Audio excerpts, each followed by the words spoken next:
નમસ્કાર, BN news ગુજરાતીમાં આપનું હાર્દિક સ્વાગત છે। આવો જોઈએ આજના કેશોદ તાલુકાના મુખ્ય સમાચાર।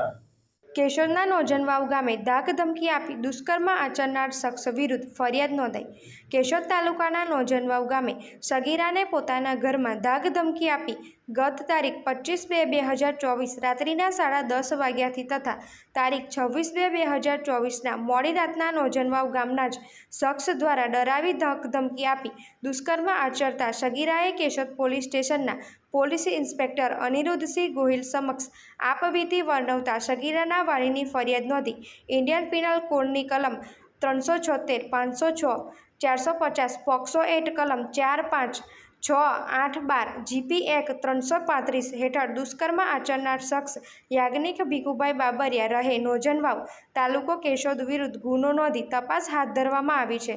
કેશોદના નોજનવાવ ગામના યાજ્ઞિક ભીખુભાઈ બાબરિયાને સગીરાને ડરાવી ધાકધમકી આપી ઘરમાં ઘૂસી દુષ્કર્મ આચર્યું હોય ઝડપી લેવા ચક્રો ગતિમાન કર્યા છે।